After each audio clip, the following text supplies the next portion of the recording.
The Reds have learned the price of a quality January target.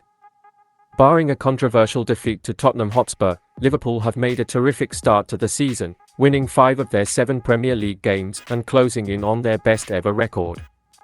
That's not to say that Jürgen Klopp won't welcome further improvements in January or next summer's transfer window. Liverpool's squad has the potential to return to its title-challenging best next season, if not before. With an agent revealing the price tag of one of the Reds' January transfer targets, it could be the case that Liverpool make a move for a particular star sooner than we think.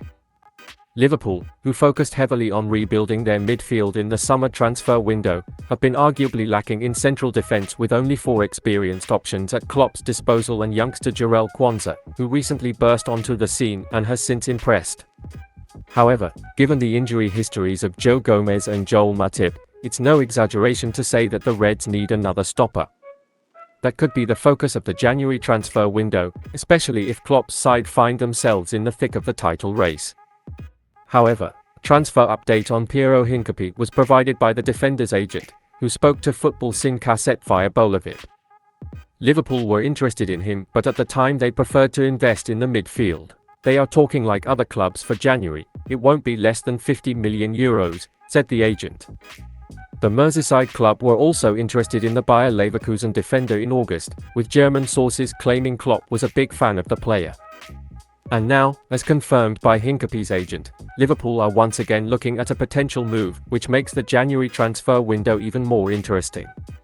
With Bayer Leverkusen sitting top of the Bundesliga this weekend and unbeaten in 6 games, it's fair to say that Hincapié and company are off to a good start this season. The defender, back from suspension, has started 2 of those 6 games, including a 2-2 draw with champions Bayern Munich. Statistically, the central defender certainly looks impressive. According to FBref, Hincapié is in the top 5% of players in his position for forward passes received, in the top 6% for forward passes carried, and in the top 14% for passes completed, underlining just how talented he is. At just 21 years of age, the Leverkusen player is more than enough to deserve plenty of praise, including a statement from Leverkusen sporting director Simon Rolfs via the Bundesliga's official website. Piero's signing 18 months ago was an investment in the future. At the time he was a talented central defender with really big potential. He has long ago become a key player for our team, showing his international quality in the Bundesliga, the Champions League and most recently at the 2022 World Cup in Qatar. Piero is one of the key elements of the team that we can count on to help us achieve our ambitious goals in the next few years, he said. Red star who played worse than Robbo could now be dropped. Liverpool went a second consecutive weekend without a win in the Premier League, but it's not all doom and gloom.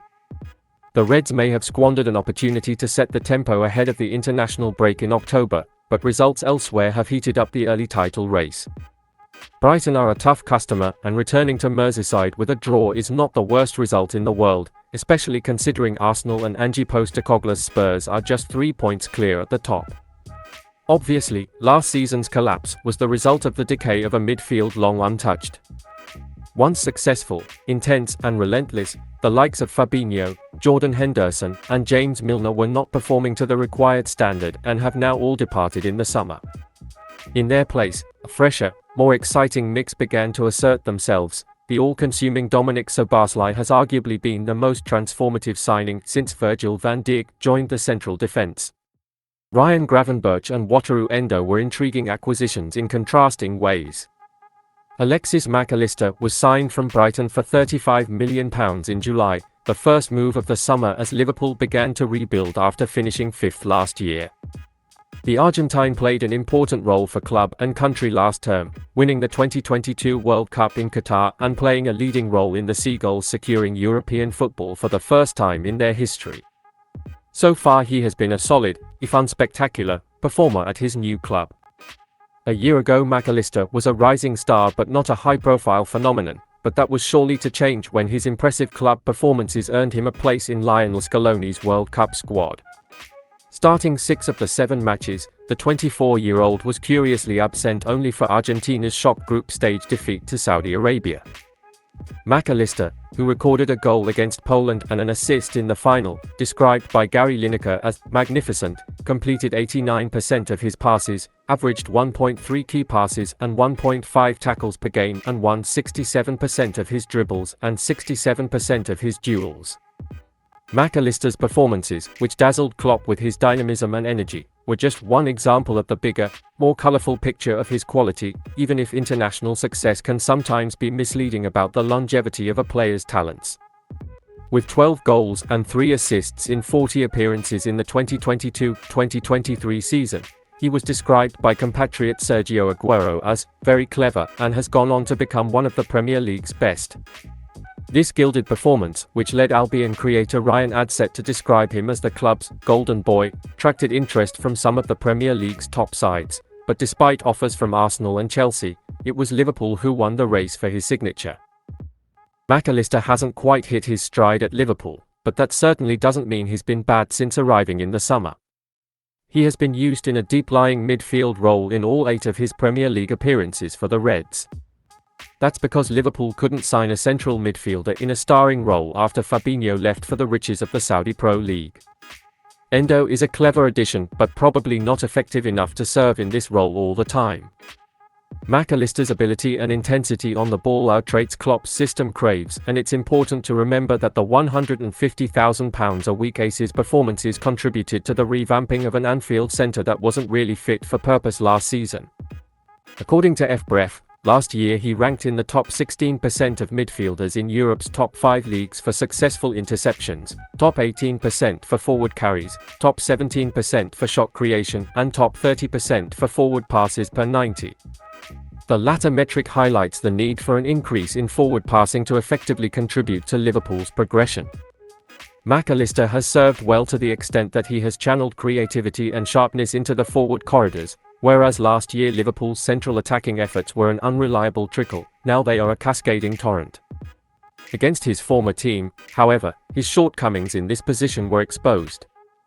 His struggles against Roberto De Zerbi's fluid team prevented Liverpool from pressing for the 3 points. The 6 feet 2 inches machine has completed 89% of his passes in the Premier League this season, but he is only creating 0.4 key passes per game and is underlining his shift in responsibility by making 2.5 tackles and 6.1 recoveries per outing. On the South Coast he once again showed commendable basic qualities, but was lazy and dribbled past Van Dijk's dangerous pass and committed 3 fouls.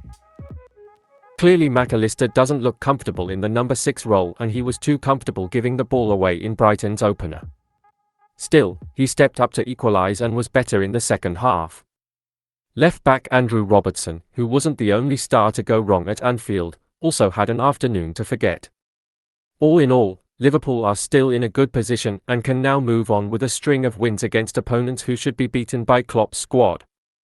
Perhaps McAllister should be placed higher up the pecking order alongside a player like Endo, but he's not really working in his current role, and there's a growing feeling that this burgeoning phenom isn't quite up to the task at the moment.